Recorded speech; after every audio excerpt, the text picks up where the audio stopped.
Hello, hello. Welcome to the news. This week, we have news of aircraft, some scenery, even a hurricane. Don't go anywhere.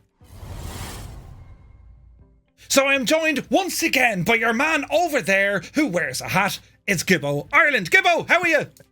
Murph, good to see you. How you doing? One take, actually, really this time. Well done, well done. So far, so good. Yes, one take is it's always going to be the way, and let's see how we go. So, right, huge news this week. It's a very busy week, because we have an update in the sim, we have news of other developers, and we have imminent releases. So, well, let's kind of get it started here. So, first up, Gibbo, what is the story with this? Yes, Murph, we talk about DC Designs all the time, and DC being so good at keeping the lines of communication open with the community and being transparent as to what's going on. He has shared some updates on his progress on the F14 and F15 with the updates that were due there. By way of background briefly here, DC had a problem actually following the Sim Update 9 patch, and he encountered an issue that he has since been able to overcome with Asobo support. And as such, there have been changes to some functionality with the F14, such as the manual wing sweep and the tail hook mostly.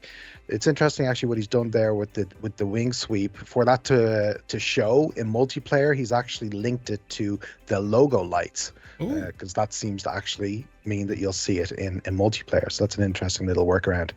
He's busy at the moment on the Tomcats in preparing them for the Top Gun DLC. More on that in a moment. And with the carriers that come with that, the F14s will be adapted to ensure that they work properly, and an update will be issued for that. And that's why the tailhook animation, is a priority. Once done, they're also working on perfecting the accuracy of the velocity vector in the hood, which is essential again for accurate carrier landings, which he wants in the update too. And then there's a big livery that he wants to include as well that was omitted from the original release, which is that of the VF-104 Grim Reapers, and that will now be included as part of the F-14B. So that'll be a total of 16 liveries in total. Beyond that, the F-15 is kind of taking a backseat for the moment. That'll be his next priority to do updates there. He says they'll slip into the last part of June actually before they will make some good progress there.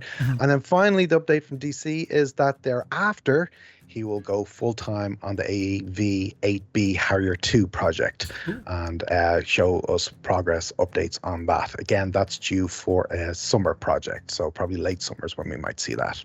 So yeah, that's what's going on with DC Designs, Murph. I have to say, he's flat out. I was watching Wings Over the Web, a fantastic air show that was hosted over on MSFS Official last weekend, and a big shout out to Chunky for all the work that he did putting it all together. But Dean actually flew in that. I mean, the guy is a successful and renowned author, and now aircraft developer for Microsoft Flight Sim, and also a mad lad when it comes to flying aircraft. I mean, it's he knows what he's doing, this lad. So very, very exciting news to see all the updates for his current fleet. So moving on, look at this mad thing. What's the story here, Gibbo? Yeah, this is the Discus 2C glider, Murph, from Got Friends. So we, of course, know about the Discus 2C because it was a freeware aircraft that, of course, allowed us glider pilots to soar through the skies with no external apps. How it did that, just to remind everybody, it had a built-in winch launch control system. And it even came with some weather presets designed to help generate the thermals. Got Friends planned from the start to improve upon that freeware glider with a premium version, which will come with additional features, customization options, and so on. And they're aiming for a release in the marketplace for both PC and Xbox users. The news here is that the premium version is almost ready, and we've got some images, as you can see on screen, of it at the moment, of its pretty detailed feature list. So it'll come with some exclusive features, starting with an improved 3D model and textures, a tablet, a sustainer motor, built-in towing capability, wing wheels. The list kind of goes on and on and on. It comes even with a new and improved checklist, a new oxygen tank system, and new effects. So it'll become available in June, and it'll be available on flightsim.to. Which is also when the freeware version will be updated. So lots going on. And again, just on a side note, just to keep you updated on what Got Friends are doing, the STEMI S12G that we covered on the show a couple of weeks ago is now being put on hold. So yeah, that's been paused right now. Okay, so the focus is definitely on this one. That's great news, and again, another pack of developers who are super busy. So moving on, well, it's me who has to talk about this. The HJet, which is we had a look at it here tonight as a preview, and well, it's scheduled now to release on May 31st. We were following this project quite some time ago because we've seen some amazing images of it, and in fact, a real HondaJet pilot flew this on a live stream some months ago as well, and he gave it great praise indeed. So we've all seen it now from our preview video. The trailer that we're looking at here from Flight FX, it shows the aircraft off in amazing detail.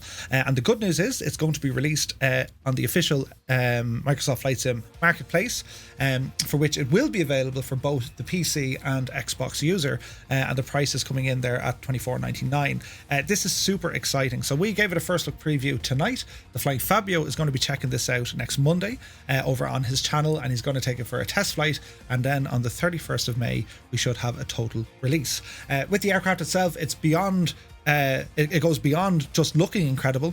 The sounds are great. The systems are absolutely fantastic. It's a heavily modified G3000 from Working Title, and the developer Marwan went so far to even get feedback from the pilots to how the PFD's displays and also the TCS touchscreens work. And there's a couple of Easter eggs thrown in there as well. There's a number of liveries to come out, so really exciting indeed for this. That's on your list, isn't it, Gibbo? I mean, it just is. Yeah, it is. So moving on, look at that handsome devil. But what's the story here apart from your man? What's the story? Two of you, yeah. Murph the Phoenix, of course. Since our last show, it has been released. It'll release just before the weekend just gone. And of course, this is the highly anticipated Airbus A320 for Microsoft Flight Simulator. Now, we always expected this to be a truly complex simulation of Airbus's workhorse, and it has lived up to the hype, it's fair to say. I think we're both huge fans of it. This was officially licensed by the European manufacturer, and it's a feature-complete aircraft. It really is, with full and realistic capabilities throughout, including accurate flight dynamics, an impressive representation of thousands of interconnected components. The systems modeling is just off the hook, and you're going to go through that a little later, I think, on the live stream. Thankfully, it's you, not me. The Phoenix A320 also simulates entire airline operations as well, with pilots getting into direct communications with the company for things such as flight planning, loading sheets, diversions, and much more. And I suppose, just in summary, the level of detail that's gone into everything with this aircraft is truly just jaw-dropping. It does come with 181, to be exact, free liveries, 200 plus failures, if that's your thing, 288 working circuit breakers, and there's a level of customization with the configuration there too. If you're interested in this, it's available on Phoenix's own website, and it's priced at £50. Nice. Yes, there will be buttons being pressed later on for sure, and also a comparison. But moving on, back over to me. News from A2A, and I've been kind of saying, I've been crying wolf for months now, saying, they're coming, no they're not, they're coming, no they're not. But now there's word out of the camp from A2A. So the comment, or the headline if you like, is the Comanche is going to be wonderful. And that was quoted coming out of the A2A camp. So what we know is A2A, they're one of the few remaining high-level developer studios that have yet to introduce their fleet into Microsoft Flight Sim. However, there has been chatter now over on the A2A forums, and it comes from Scott Gentile, that's A2A's owner, and he said the Comanche 250 is going to be wonderful. They are very happy the way things are progressing now and how they can get AccuSim working inside the sim. And I think we can all see where this is going when we've seen what the likes of Milvas did with the 310. That's very kind of mimicking what A2A offer with AccuSim, so it's going to be amazing. So the good news is, there is a bit of chatter. Scott did go on to say that they were hoping to get a trailer out kind of before now, but they said they've found other things and other avenues that they think will enhance their product, and they're sure people are going to be happy that they've stalled the project just for another couple of weeks. So they're going to start off with the Piper Comanche. This is it's not the first time they've brought this aircraft to a flight simulation platform. We also know that they were working on the Aerostar, which tragically suffered a gear up landing, but I am aware that development is still ongoing with that add-on as well. So fascinating stuff from A2A, and they're a huge developer. They would be the PMDG of the general aviation, and that's kind of how I put my kind of slur onto it. But exciting times ahead, you know. So, well, moving on, Gibbo, are we going on holidays? I know, I actually am. I'm going on my holidays later in the summer. So, Murph, this is Canary Islands, brought to us by Simwings, and this is their third release actually from this area. They're following La Palma and Tenerife airports. Canary Airlines is actually the largest airport in the islands. It is Golf Charlie Lima Papa. So, what can I tell you about Gran Canaria Airport? It's a good base, very much so, to act as a starting point to explore the islands, which of course is a popular summer destination for Europeans such as myself. And it's nicely located somewhere halfway between, popular routes connecting European capitals, and then of course with South America as well. So because of that, it's an interesting airport for airliner pilots. And what they've done here with Simwings is they've, treated it with the developers' typical attention to detail that we've become accustomed to, with features such as a sloped runway, functional windsocks, and even support for Aerosauce VDGS system, which is kind of cool. Nice. They say they're giving simmers an accurate, up-to-date, realistic depiction of Gran Canaria Airport. They used real-world charts for the ground markings, etc., etc. So this will definitely be one to consider, I think. It's available from Simwings now through Aerosoft, and it's priced around €17. Nice, not too bad at all. Looking forward to that one. I love flying out to the Canary Islands, and this is definitely.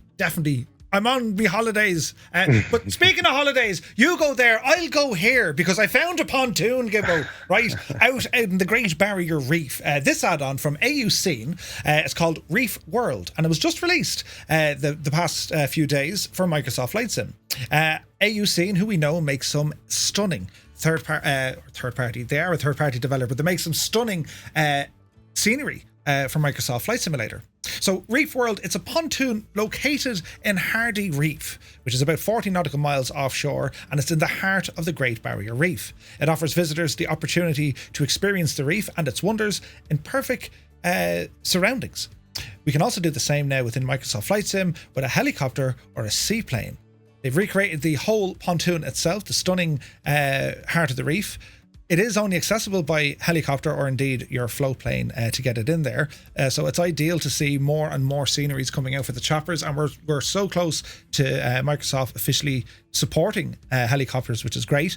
The scenery features 5 detailed pontoons with 3 helipads. It has realistic PBR textures inside and out, and each location is brought to life with custom details and the presence of 3D people. There's no sunburn on them though, I checked. They have adequate sunscreen.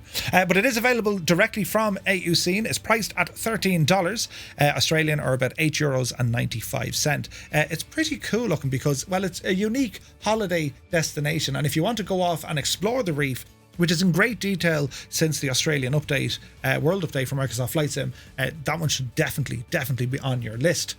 So moving on, it's all about the sceneries now, and the game we used to play, Buffalo, but this isn't it, but it's called Buffalo. What's happening here? It's Buffalo Niagara Airport, Murph, which is Kilo Bravo Uniform Foxtrot in New York State, and it's one of the US's oldest public airports. That's seen a lot of transformation over the years. It's in very close proximity, of course, to the Canadian border and the iconic Niagara Falls. And as such, this airport sees a lot of traffic from an array of airlines, as well as GA operators that use it as a base to offer tours around this quite scenic area. I've been there many a time, so it's really awesome. Nice. What any scenes are doing here is highly detailed models, complete with PBR texture. There's bespoke taxi signage, accurate landslide object placement, there's a mouthful, and thousands of cars to bring the scenery to life. They also used extensive satellite imagery that's been hand corrected to blend in and matching the default sim surroundings. And as I say, there's custom built jetways, accurate use of real world decals, and effective LOD utilization to make sure you get the best performance possible. So you can buy Scene's Buffalo Niagara Airport from their store, and it's priced at £15 plus taxes. And it's also coming soon to the in-sim marketplace for PC and Xbox too. Oh, nice. Great work coming out of the I&I crew. Brilliant. Fantastic stuff. So moving on. This is Gary. Gary's in Chicago, and Gary is an airport. It's an airport from UK 2000. They've continued on with their expansion into the United States, and they're giving us their rendition of Chicago's third airport, known as Gary. It's Kilo Golf Yankee Yankee. In 2013, passenger services terminated to Gary Airport, but there's still plenty of general aviation flying and corporate jets. Due to its location to downtown Chicago, the airport sees plenty of charter flights and also cargo operations. The airport itself has two main runways that are up to 8,900 feet long, so you can actually get some sizable aircraft in here. It features a fully detailed list of buildings, realistic ground markings, high-res ground effects, high details for the airport vehicles, excellent frame rates, full set of signs, fencing, GA static aircraft, vegetation, PBR, materials, and so on and so on. It's great to see UK 2000. They're starting to push them out now, which is great, and their focus has moved away, if you like, from the United Kingdom and Europe. They're pushing more into the United States. This is available over on UK 2000's website. It's £12.99, or indeed you can get it up on Sim Market as well for the same price. It's just more options to go flying, and yeah, it's technically in Indiana, but it's also Gary in Chicago. Where will it be? Actually, I think some of the runways do cross the state, but anyway, that's not important right now. Or is it? I don't know. We'll move on before we're in trouble. Gibbo, today is the day for all of this stuff, and we've now just seen it. Yeah, it's hours old news. It's the Top Gun Maverick expansion for Microsoft Flight Simulator has been released for Windows PC, Steam, Xbox Series S and X, and Xbox Game Pass, releasing alongside the movie, of course. So this has been eagerly awaited by pilots looking to make some carrier operations, that's for sure. Let me tell you what it comes with. Well, we already had the Super Hornets released some time ago, so that was not coming with this. Mm-hmm. But what is coming is that it has a special Top Gun Maverick Edition livery for the FA-18E Super Hornet. In addition to that, there's 3 training missions for the Super Hornet that will allow you master flight maneuvers, including unrestricted takeoff, split S maneuvers, and low altitude, high speed maneuvering through complex terrain. Sounds like fun. There's 5 high-speed, low-level challenges that will require skill to navigate just above mountains and traverse through canyons. You can call yourself Maverick for sure doing that. There's a carrier deck landing challenge, which is going to be tons of fun. They say that's going to be one of the most demanding operations in the world of military aviation. Just a quick side note, we don't believe you can access that outside of the landing challenge, which is unfortunate, but if true, but we'll confirm that soon, I'm sure. And a never seen before unveiled hypersonic aircraft that can attain speeds of Mach 10 and altitudes greater than 150,000 feet above sea level. So with that, you can actually do a mission to roar into the stratosphere. So for me, I've seen varying sizes that this has been for folks. For me, it was a 1.4 gig update, and it's supposedly coming with official carrier support to the sim as well. So it's here finally. Let us know in the comment section below if you guys do you like this add-on? I mean, it is free, so we can't complain, right? Or do you think there was a ton of other options maybe they've could have put in there? It's always great to get free stuff. There's so much hype around Top Gun Maverick. I love the livery. I love the idea that there's missions there. I don't know. Did they miss something perhaps, or are you guys happy enough with it? Let us know in the comment section below. So our last bit of information, and it kind of comes with a bit of a storm. Did you see what I did? Gibbo, this is huge news from our friends over at Soulfly, because when I first saw these Goblin Zeus, who might be watching, he alerted me to this. He said, "Did you see this?" And I was like, "What the? Hurricanes and storms and mad stuff. What's going on?" It's definitely new. We haven't seen anything like this before. So with Storm, Soulfly are introducing hurricanes and other types of storms into the sim across a wide variety of handcrafted missions as well. So the core feature of Storm is definitely the hurricanes, as I say. They looked into records of notable recent hurricanes from all over the world, and did their best to actually recreate them, in terms of their exact locations, their size, and what weather systems they used, etc. So as a result, we get an extensive collection of historically accurate hurricanes that you'll be able to see from a nice safe distance in the sim if you wish, or if you want to venture in a bit closer, for some necessary scientific research, you can do that if you like to. So Some of the most powerful ones, of course, is Katrina from 2015, is Michael from 2018, and they also include a few fictional hurricane scenarios to test your skills in various conditions. If that wasn't enough, they'll also have a number of storm-related global weather presets, so you can further challenge yourself in an area that you wish to. There's 10 landing challenges come with this. There's 2 slower paced discovery flights. There's 10 educational missions. There's story-driven missions and lots more. You can even actually use the default A320 or the fly-by-wire A320 Neo for some educational airliner flights too. So some of these missions actually as well, excluding the landing challenges, will come with fully voiced sections. Nice. So you can actually get kind of a National Geographic type narration as well, which will teach you more about the hurricanes and their impact on the affected region. So this is going to be available very soon for Microsoft Flight Simulator through SoFly's own website and other third-party stores, where it'll become later available in the marketplace. The price for this, all of that, is just €10. So that's quite something. It sounds very reasonable. Absolutely, and it's definitely going to host the replay of, Gibbo and Murph trying to land an F-14 during a storm. Do you know what I mean? In which I did that perfectly, by the way. You got a narrow lead. We'll never hear the end of it. But it's going to be a lot of fun. So again, what do you guys think? These sort of add-ons coming out for the sim, I mean, they're messing with the weather, right? And that's a good thing because, Microsoft and so were like, don't go near the weather. These guys are able to actually do a thing with that, and to have hurricanes and all. I mean, look at the pictures look amazing. I can just kind of picture myself now kind of flying into that kind of eye of the storm, just see what the crack is all about, and then head back out again, really, really exciting stuff. So that is it for this week's news. We did it in one take, and we're getting good at this, Gibbo, do you know what I mean? And don't forget, you will catch us on our live stream every Monday, Wednesday and Friday at 1900 Zulu time over on twitch.tv/Two-Tone Murphy. A massive shout out tonight to MSFSaddons.com. Vasco, he provides us with so much of this information and all the news that we get, and it literally comes off the top shelf straight into our hands, and he's like, lads, there's news. So do be sure to check out MSFSaddons.com. Absolutely great stuff indeed. So that's it. I'm now going to lie down, and until next week, I should say, enjoy your week, stay safe, and we'll see you soon. Take care. Thanks for watching. Take care.